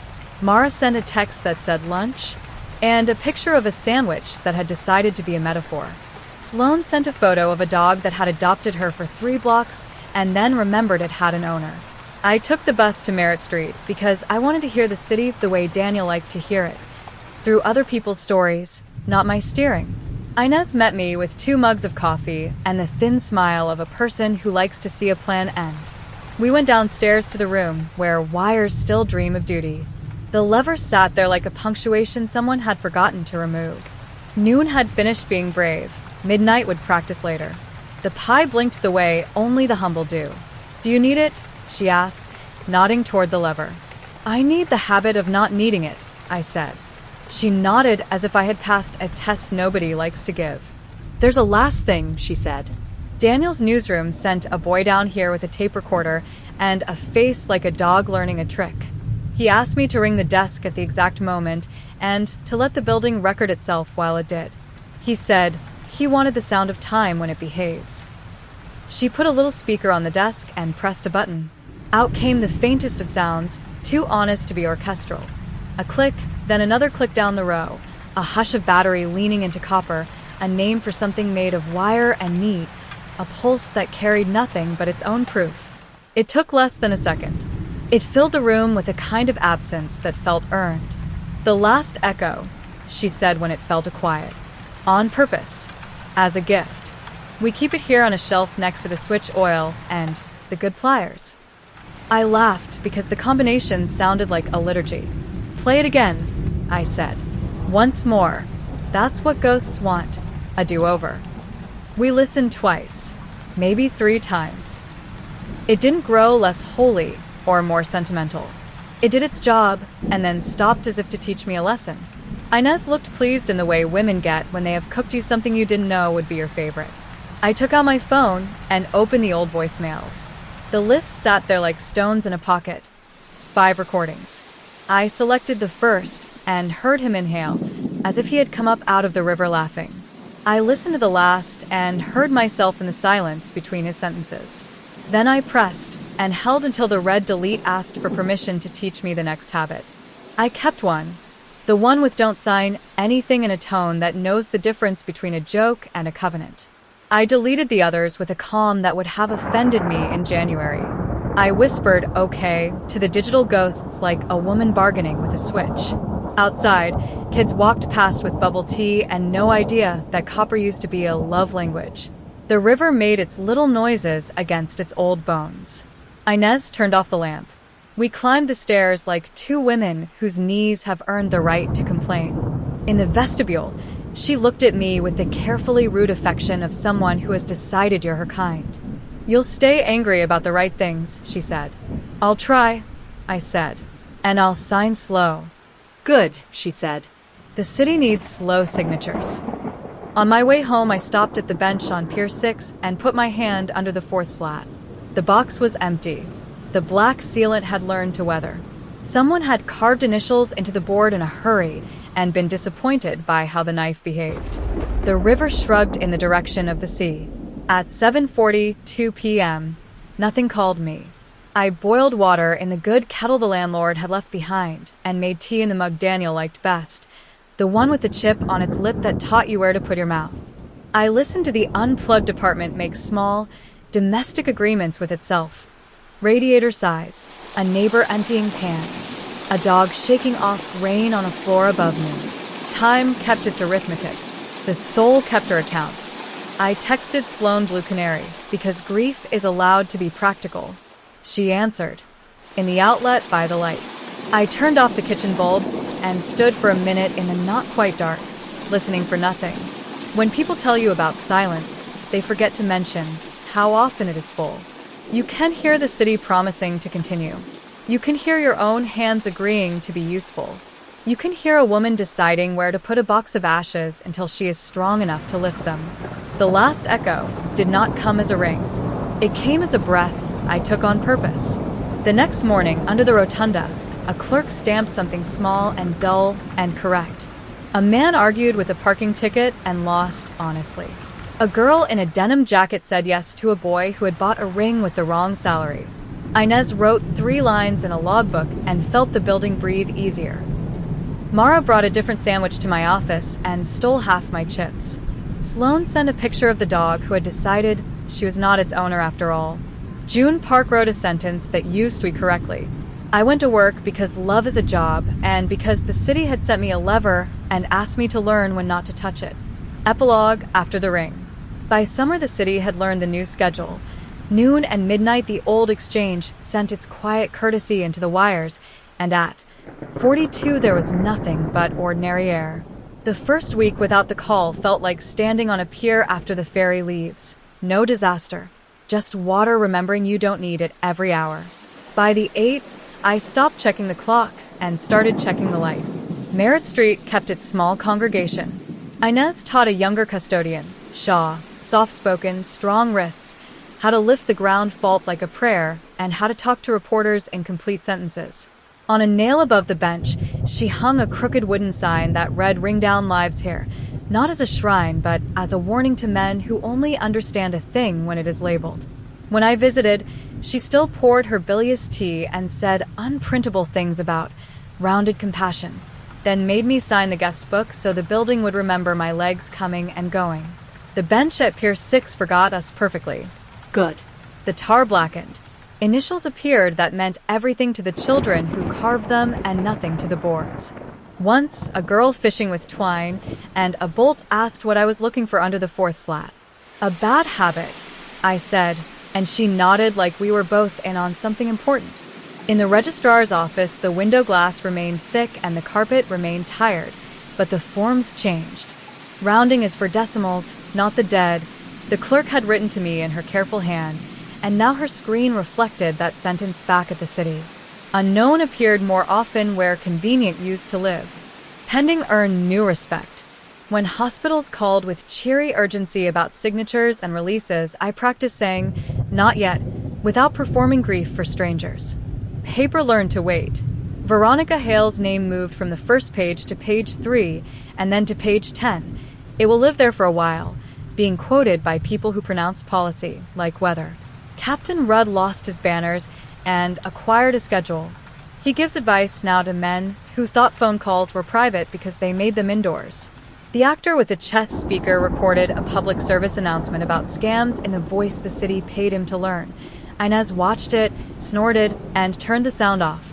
"We'll save real voices for the living," she said. June Park didn't win a prize for a mess. She won the right to write longer pieces, "No One Killed on Fridays." She came to the exchange once and stood very still as the lever went down at noon. "It's a second," she whispered, "but it sounds like a decision." Mara continued to file things that felt like small laws. Sloane continued to invent places where listening is mandatory. I brought them coffee and stubbornness and the line Inez liked. "Sign slow." It turns out a surprising number of doors open when you refuse to hurry through them. Daniel's ashes did not go to the river right away. I am not a woman who can lift that box without lying. Inez kept them on a shelf near the oil can and the good pliers behind a curtain of old blueprints. "Not a shrine," she said. "A storage solution." I brought him there on days I needed the building to keep our silence different from everyone else's. One evening in late spring when the light refused to leave, we opened the lid and let a little sift into the slot where the lever lives. Shaw pretended not to see. The next noon the pulse sounded exactly the same, which is how it should be. On the anniversary, I made tea in the chipped mug and sat in the dark and listened to the apartment's ordinary courage. Radiator clicks, a neighbor's pan, a taxi admitting it is lost, and didn't wait for the phone. When kindness is practiced for long enough, it becomes a quiet you can trust. Once, at a school assembly about civic engagement, a boy asked if ghosts are real. "Some are," I said. "Some are just the last thing a building is trained to do." He looked disappointed until I told him about ring down lines, and then he asked if he could pull the lever. I told him not yet. He had to learn the names of the wires first. That made him smile because rules are a kind of love when they come with instructions. I still have one voicemail. The sentence he spoke like a covenant. Don't sign anything, not because I need to hear it, but because I like the way my thumb hovers over delete and chooses not to. Love is a job, the unglamorous sort. All habits and ledgers and small oaths. The last echo is gone. The living remains, noisy and insufficient, and ours. When I leave Merritt Street now, I run my palm along the cool brick like a person patting an animal that has behaved itself. Noon rings. Midnight answers. The river mutters its iron jokes under the quay. The elevator complains and then forgives. Inez waves me into daylight. "Keep your anger aimed," she says. "And when they ask you to sign, tell them to wait while you read." I do, and most days it is enough. Chapter 9. The Inventory of Lives. The city knew how to behave when boxes came out of a church. People made the sign of the cross, even if they didn't belong to crosses. Cameras tucked in their shirts. Fathers pointed at their children and said something about history that the children would misremember as law. Alvarado's team carried server crates like pallbearers. Technicians in polo shirts that had once been bright blue rolled apart rack rails with the concentration of magicians unscrewing grief.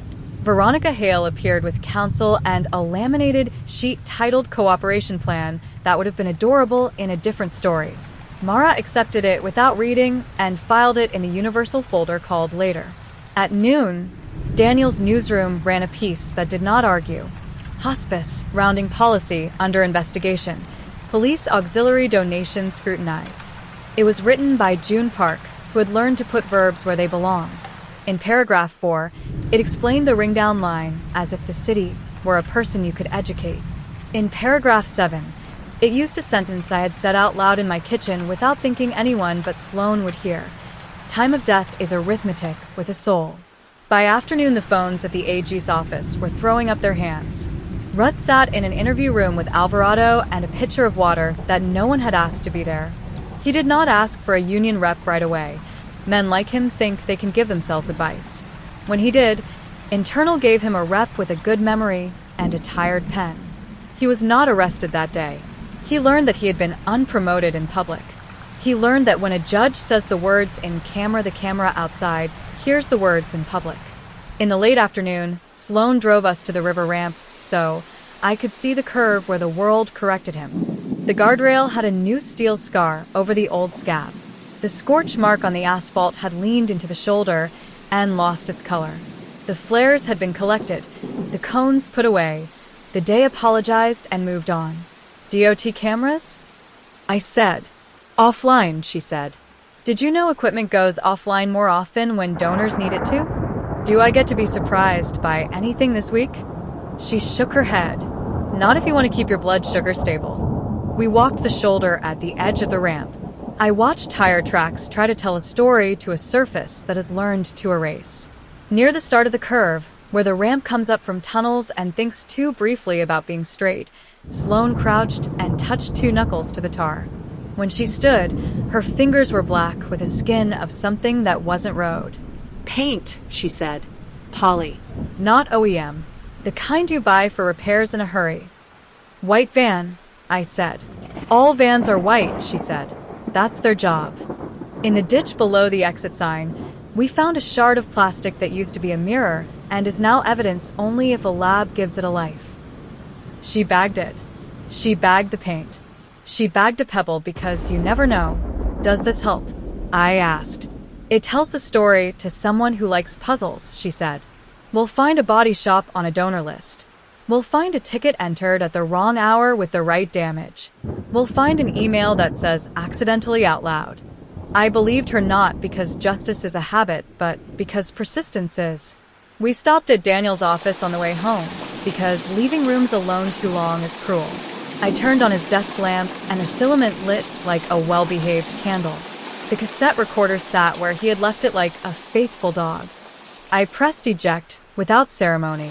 A tape slid out with the plunk of old plastic. He still used cassettes for interviews with people who believed in thrift as a moral. On the label he had written, with that blocky insistence, HP/ringdown/742. We sat on the floor because grief is a religion that prefers low chairs. The play button clicked like a decision. Veronica's voice began, assured, persuading, the kind of tone that was trained to talk in rooms where people liked their coffee burnt. We honor the dying, she said. We ask time to be flexible. It's not money, it's mercy. Daniel's voice, polite, cannibalistic. So the narrator in your head says flexible, and the spreadsheet says after 7. Silence. A fountain pen clicked once the way jail doors do in movies. I think you misunderstand the nature of philanthropy, she said. And I think you misunderstand the nature of law, he said. A long breath. You won't publish that, she said finally. I won't publish the words where you lie, he said. I'll publish the ledger where you do. The sound of a door. 3 quick beeps slid in like an uninvited monk. A man's voice in the background. Not Rudd, not yet, saying, "We're done here." The tape stopped because cassettes obey when told. It had not been a flourish. It had been a ritual. I cued it back, listened again, then turned the cassette over. On the back, in smaller writing, "If I don't make it, Blue Canary. The room on Merritt keeps its promises." Make the last echo count. Make it count how? I asked out loud. By letting it stop, Sloane said. Chapter 10. Mercy with paperwork. The hospital had rescheduled the meeting with the paperwork like an apology. Mara came with me and did not apologize for the way she made the clerk pull the logs. The registrar produced screen prints reluctantly, as if pixels were her private property. EMS arrives, 7:38 p.m. Calls, 7:42 p.m. Pronouncing physician signs, 8:31 p.m. The intervals sit there like furniture you can't move. We would like pending to remain pending, Mara said. We would like cause to say under investigation. We would like pronouncement times to be assigned correctly per policy instead of mythology. We would like you to put the word disputed next to anything that isn't a fact. And we would like a copy to go to the AG, because nobody should be changing these fields without review. The clerk printed. She signed her name in a space that had not been designed for her name to be there. The printer made the grunt printers make when they are asked to tell the truth. On the new certificate, time of death had learned humility. It read, unknown. See EMS log. Thank you, I said to the clerk, which made something in her face move. People in small rooms prefer thanks to glory. She pulled a folder from under the desk. A form lay inside it like a sleeping snake. Authorization for immediate disposition. She had a pen ready because the policy likes speed. No, I said. Her smile was trained to cope. It keeps costs down, she said. It's simpler on families. Grief doesn't like discounts, I said. It likes accuracy and chairs. We'll take the chairs. We left without signatures. Outside, Mara blew out her breath the way a person does when anger is too heavy for lungs to forgive. You did fine, she said. You did honest. That's harder. You angry at them? I asked. At the policy, she said. And at the sentence keeps costs down as a weapon. Back at the courthouse, Alvarado intercepted us with a folder that had learned to be heavy. Dashcam, he said. EMS unit. The volunteer firefighter who hadn't turned his off yet. We watched it in a small room with plastic chairs that had been designed to teach patience. The footage shook the way nights do. Headlights turned rain into confetti. At 7:41 a.m., White then slid ahead of a sedan on the merge and tapped its rear quarter into inertia. The sedan kissed the rail, spun, decided to become a candle. The van did not stop. Plate? Sloane asked. Mud, Alvarado said. But the inspection sticker is unique. We've got a list of shops that print that shade wrong. He flipped the folder. A photo. Repair order. Body shop. Invoice to a Friends of the Auxiliary event. A signature that had thought anonymity could come from abbreviations. Mrs. V. Hail, the VA dagger. She paid for the van, Mara said. She paid for an account, Alvarado said. The van belonged to a subcontractor who belongs to a man who belongs to her board chair's nephew's pool house. We're building the ladder. You can charge, I said. We can ask, he said. The law likes to say allege until it has kissed a few wrists. I had thought news was made in press conferences. It is made in rooms like this.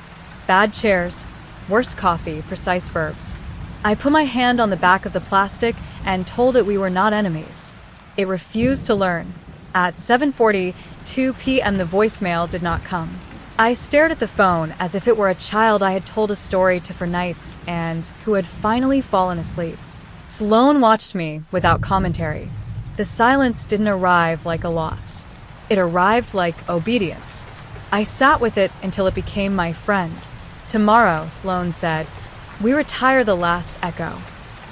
Inez was waiting when we arrived the next morning with a bag of scones she had called church donuts and a face that had learned to forgive buildings.